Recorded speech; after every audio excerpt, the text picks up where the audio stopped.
Hi. How is everybody?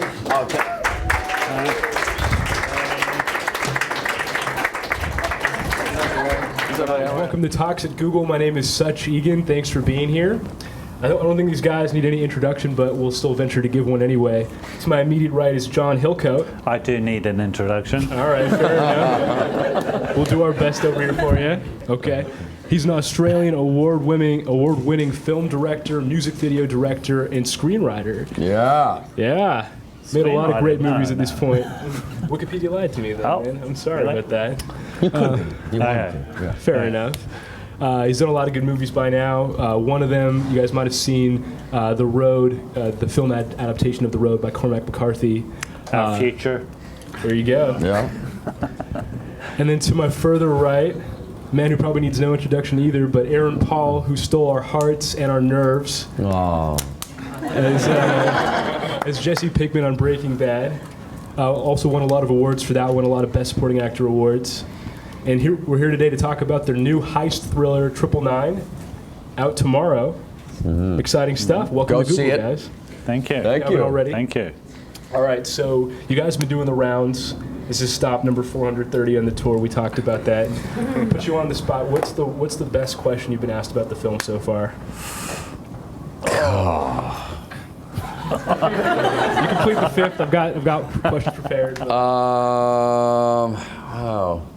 I think I was asked, what does Norman Reedus smell like? I think we're all curious to know more about that as well. Yeah. Man. Yeah. Do you remember what Norman smells like?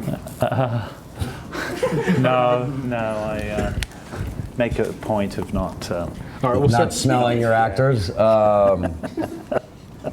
Let's start with the basics then. I guess we'll All have right. better questions for you guys Okay. on this one. Okay. So talk about how'd you get involved with the film? How'd you first hear about it? Why this picture? How'd you guys get involved? Well, I'd heard about I got the script. It's a first-time scriptwriter, ex-Marine guy. He talked to a friend of his who was a cop that told him about a 999. And neither one of us had heard about it. Does anyone know about a 999? No? There you go. There you go. Yeah, that's how it started. So 999 is a police code for officer down, and it's an unwritten law that all the cops will go to that destination if they hear it.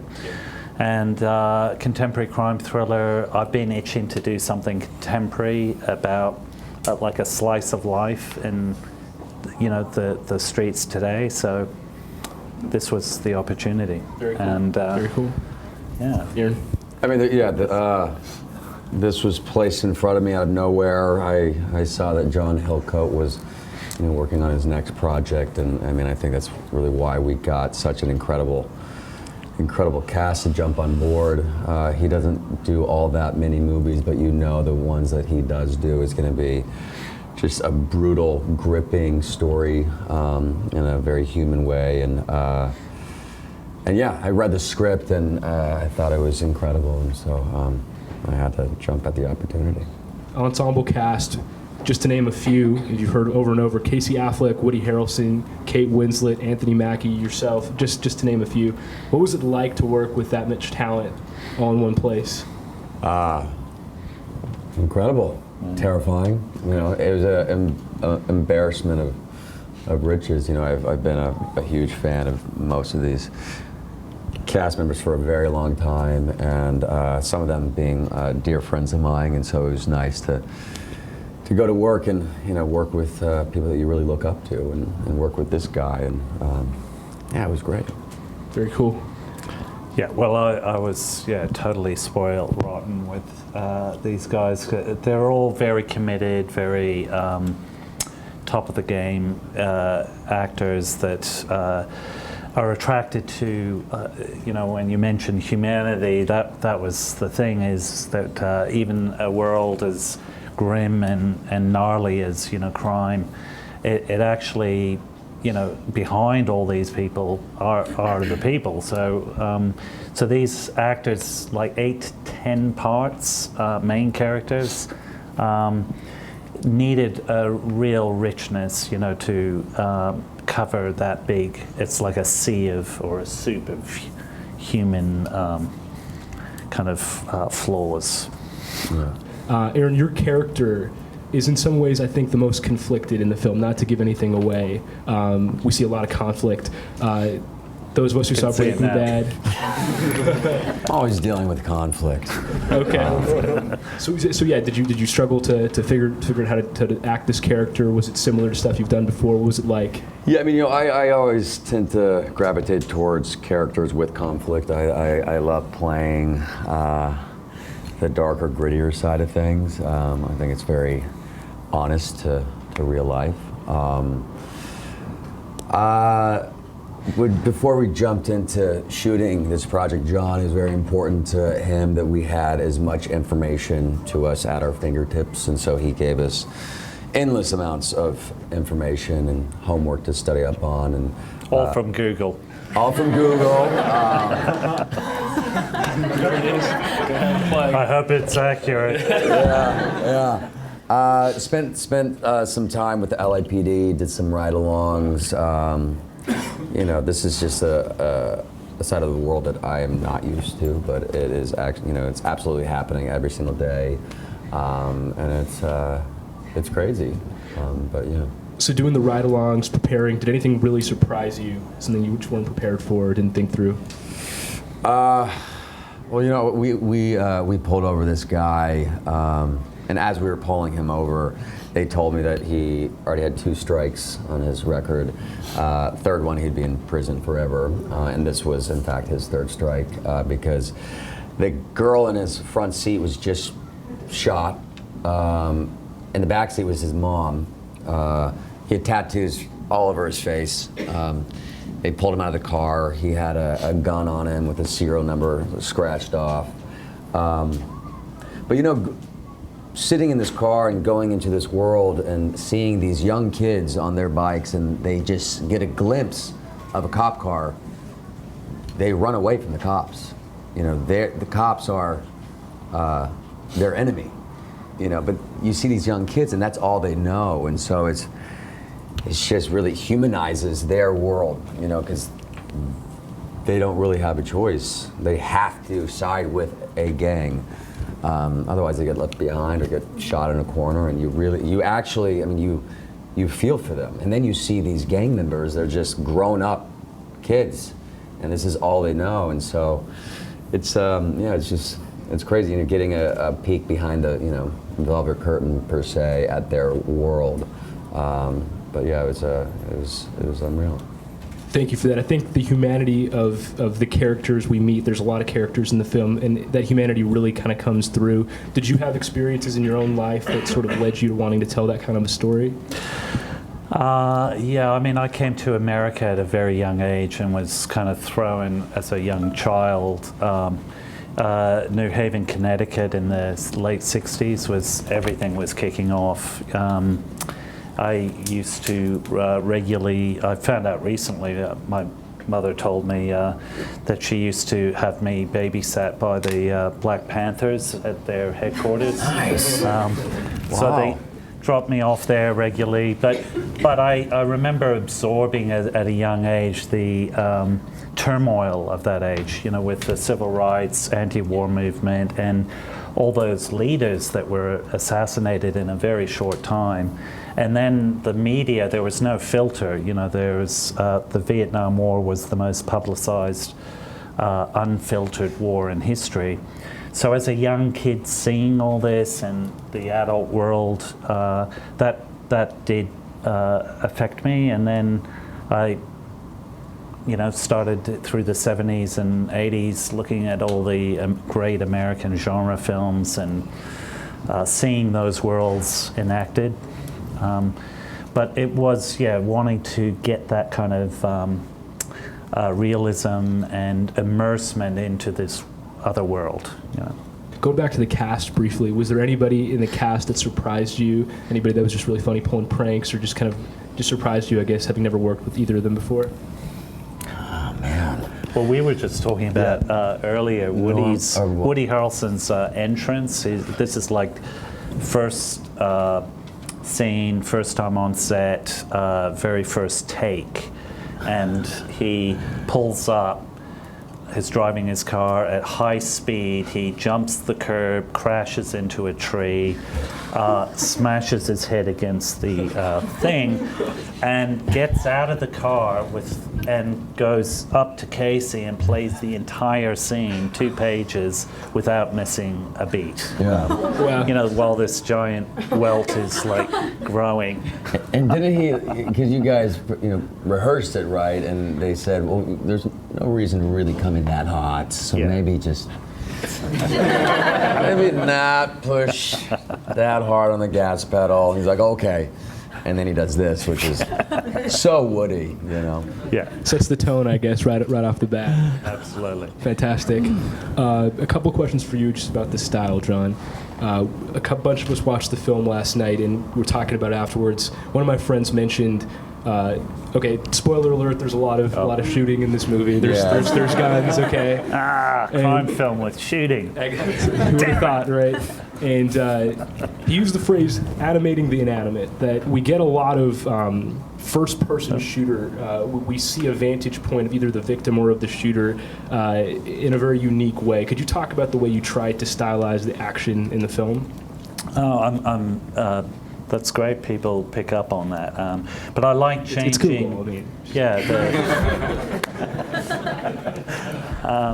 Yeah, changing the perspective, because violence, having seen real violence and being very influenced by the history and storytelling in America and seeing great filmmakers tackle this subject, to me, it's always, there's an element of chaos and unpredictability. And I think when you're staging action, to change that perspective really helps capture that feeling of uncertainty and, rather than keeping one perspective on it. Fantastic. Thanks If for that that. makes sense. Yeah, it does. Did that make sense? I thought it was great. Very deep. What about colors? I wanted to ask about colors as well. I know that different directors, filmmakers care about color differently, I guess. Red is obviously a big, it's on the film poster. So should we look out for other colors in addition to red? What were you trying to do with red? Anything about color? Well, that was a conscious choice of, because we were shooting in Atlanta in the summertime, and we all wanted to make this genre fresh again in some way and give it a gritty reality. So I did notice the West Coast and the East Coast, when it comes to cops and crime, are always dominated by blue. And even Michael Mann's Heat is dominated by blue. Amazing film. But so there was a conscious choice we're in Atlanta with the hot heat, and I wanted to get that kind of richness and red's a very emotional color and very vivid, and I think it suits the themes. And didn't it change a lot of the colors on the cars? The actual police lights. Wow. As much as we could, we got rid of. I see a fair bit of blue in this room, but normally I would be removing, wardrobe would come in, we'd get rid of your shirt, give you, warmer colors. Yeah. We noticed gold actually comes up once or twice as well. Are there other colors that you were going for, or just red? Well, I was looking at the Google color scheme. It's a good way to do it, yeah. I like that. Okay. No, we chose to go with those more warmer, kind of emotionally more intense colors. Sure. To intensify. It's like, as Aaron often describes it, when there's a lot of adrenaline and energy in the film, so it kind of, that's all part of it, I think, the color, the richness of the color. Well, and also in reaction to the road, you mentioned the road. Mm-hmm. I was itching to do something with more richness and Fair color. enough. Well, it gets communicated through and through. So what was the most challenging part of the filmmaking process for either of you? Working with this guy. I was just going to say, working together was truth be told, kind of a nightmare. No, it was great. I mean, I think that the heist was the highlight for me. At the beginning of the movie, we're trying to rob a bank, and just putting on a mask and running inside of a bank with a gun was amazing. And of course, I made all these guys try it out. Try and do it. And do it. it. Really be method. To feel what it's really like. Yeah, which was great. But yeah, it's and then getting in the car. I'm the getaway driver, and doing that high speed, chase was just fantastic. Was there any other difficult scenes for you? Difficult. Well, yeah. They're all probably pretty difficult. They're all. Did you have a favorite scene that we know what Aaron's is now? Well, one of my favorites, you did remind me of, one of my favorites is with Chiwetel Ejiofor, amazing, very forceful, powerful actor, in the car. And physically, he'd been training with Navy SEALs for months and months and months. And he lets, he gets a little angry at he lets all guy. of his aggression out on me. And if it's scripted that he throws a punch, that means he's just going to beat the shit out of you. And he doesn't hold back anything. And it was great. I mean, it definitely, comes across on screen. But anytime they yelled action, I was truly terrified. What about just generally, taking a step back, probably my last question is, how'd you get where you are now? How'd you guys get into film, into acting, into directing? Anything about that story that you want to share? I've been acting professionally for a long time. I moved to LA at 17.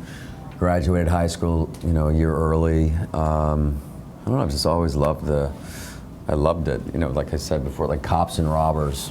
I think all of us boys, or most of us, did that.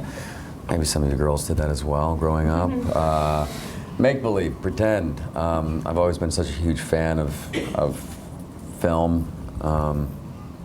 That's it. Cool. What about you, John? Well, similar, just that kind of being immersed in other worlds. It's like a passport into all these other worlds, where we get to go. And you work, like this film, we were working with a lot of ex-gang members and gang unit people, and very closely. So you kind of, whatever world you go into, you really engage with it. And so for me, that kind of passport to all these places was very enticing. But I actually got into it through music and music videos way back in the day. Remember those days, anyone? We do. But we do. Yeah. Wonderful. And through that. Thank you, guys. I know we've got some questions in the audience. There's a mic right there. Feel free to step on up. Thanks so much for coming, Aaron. I'm a huge fan of your work. I think you're thank you. I think you're one of the most underrated actors in Hollywood. Oh, and I love you. We're about to finish. I can die happy. So you're really well known, obviously, for Breaking Bad, and now you're moving into movies. Do you find it challenging to shed that character that people know you so well for and turn into a different person, that they don't recognize you as Jesse from Breaking Bad, but as a brand new character? Yeah, I mean, I think a lot of people, most people that know my work, they know me as, Jesse Pinkman. On a daily basis, I get called bitch. And it's great, you take it with stride. It was a beautiful show, beautifully written character, and I felt very honored, blessed to have been able to play that guy. And so it's all about trying to mix it up, do something a little different. When this came my way, I get offered drug addict roles all the time, and always the instant answer, quick answer is no. It's a strong, solid pass. But when this came my way, it was impossible to ignore John Hillcoat. It's impossible to ignore this story. granted, when I was reading the script and I see this character picking up a pipe, and I'm like, oh no, why? But I had to say yes, And so this role is probably the most similar. I mean, I think the similarity is just, they both have an addiction to drugs, along other things. But yeah, so it's just about changing it up, mixing it up. So hopefully people will see other characters than me. I also think you and your wife have the most adorable relationship in the entire world. Isn't she the best? Yeah. Yeah, she is Thank the you. best. Thank you very much. Yeah. Appreciate that. And I apologize. I called Aaron bitch on set All the time. Yeah. Act better, bitch. I'm trying my best, man. But yeah. John, this is actually a question for you, and I have to be honest, I have not seen the movie, but I have watched the trailer, the Red Band trailer. This weekend. This weekend, go check it out. I'll be there. And I'm curious from your perspective, in making a movie like this that's really dark and gritty, kind of, similar to The Road, and kind of has that, like, you think of Heat or Sicario, and, kind of the cops and robbers, those types of movies. How do you make a movie that has that look and feel compared to a more traditional, not campy, but, kind of a cops and robbers, bank robber movie that doesn't have that same gritty, dark feel to it? I think by research is probably the key to making that differentiation and grounding it in reality. I'm a big fan of reality, even if you are doing a film in the future or in the past. I think you want, or at least I do as an audience member, I love that kind of detail. So detail's another research detail. Even science fiction, I love when there's that kind of, if I was to do a science fiction, I would go to NASA and I would get them involved or physicists involved to get some hard science in there, because I think it always helps create that world. And I think for the actors, who are the key to bringing this to life and actually have that incredible pressure in the moment, to make it feel real, I think it helps that, if that world, if they're touching some kind of reality for them, I think. Yeah, no, absolutely. I hope. But yeah, so. Thank you. Thank you. Question for John about the music. I saw it last night, and there was the creepiest version of, what is it? This Little Piggy at the end that I've ever heard. I just wanted to understand. Well, that's actually Cypress Hill's. Cypress Hill has a great classic track called Pigs, about actually police corruption. So we, given the themes of this film, we thought it was appropriate. And Atticus Ross, Claudia Sarn, his wife, Leo, his brother, they basically worked very closely and really did an amazing remix of that, I think. So good. And how did you did you have to lay down the music video element of it to not, you don't want to have this featuring this song here now, that kind of stuff. It didn't have that, I actually find that really distracting in movies where it's just like someone's playlist. And I like that kind of, again, I keep coming, immersive is a word I probably overuse, but that thing of where there's the right balance of, if there's source music or score. I think music is greatly undervalued a lot in films in terms of, certainly on the financier production side, a lot of producers and financiers and people in the studios and stuff have often forget the power of scores and what sound, because we're so visually orientated and we all look at story and performance and and all that stuff, and often we forget the power of sound.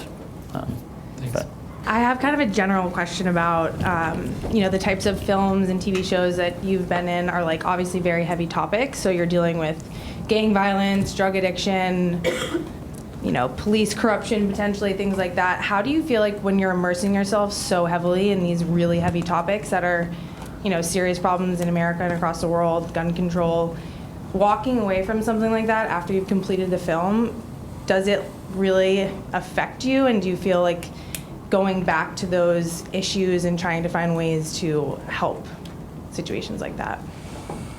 Oh, wow. Sorry, I know it's like a really heavy question.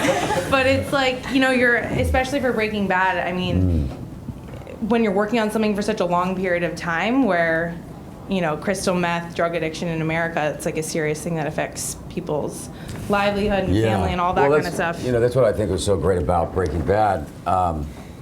Before the show came out, like, shame on AMC, shame on Sony for doing a show that glamorizes the cooking and selling of crystal meth. I don't think that show did that at all. I think it showed the brutal, harsh reality of what that drug does, and I think it actually educated people. And so I think just making a show like that is doing good. When I first started that show, I would, spend all hours of the night in the darkest alleys of Albuquerque, New Mexico, and surround myself with very sketchy, dangerous people just to kind of put myself in that situation, which was probably stupid. But it helped me because that stuff is going on, and you're right, meth is a terrible drug, and it does take over people, and it's not just the people that are using it, it's their friends, their families that are affected by it. So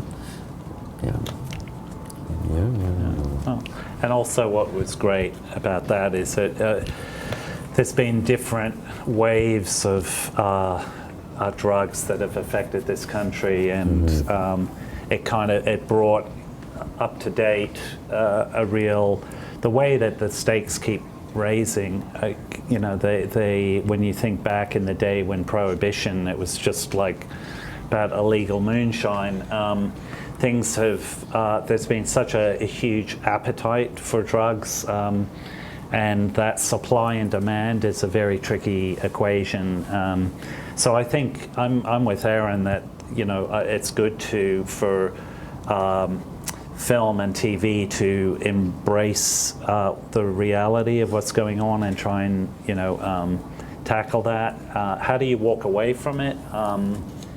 And also with that question, it's kind of just more like, does it affect you like personally a lot when you like complete something like that after like really immersing yourself? Well, I learn a lot. I have my guns, I have my drugs, I have all my stuff that I've, so it's, and I know how to use it. But seriously, it's I think when you're doing stuff with actual serious intention, I think there's something really positive comes out of it. I've found. And actually, this, like I'm in awe of comedy, and but I also know that comedy is like the darkest, like the comic geniuses are the darkest people on the planet, and on a comedy set, it's the last set you want to be around. The tension is just off all scales. And I find so it's a balancing act, I guess is what I'm saying. There's a lot of, but I think tackling real things, whether it's through comedy or through drama, I think people walk away feeling better for it, because it's kind of a positive action, even though you're dealing with a negative. I agree. That was really good. Yeah. Yeah. Wow. Yeah. Thank you. Thank you. So that's also a really tough act to follow. But I have a question for Aaron. So you've really started to have some great movie roles lately, and you're more better known for your TV roles. And I was just sort of wondering, how you wanted your career to progress in sort of character development versus sort of the fast-paced life of movie star? Just as long as I continue to work is it's always like the main goal. But just do stuff that I really believe in, stories that I believe in, characters that I believe in. Just it's all about the material. If it's not on the page, you don't have anything. So it's all about finding the right stories to tell, and then getting the right directors to kind of hold the reins to tell that story. So just working with directors that I look up to, writers that I look up to, whether that's TV, film, I like it all. Aaron and John, thanks for being here. Thank you. Thanks everyone. Thank you, guys. Thank you. Thank you. Thanks.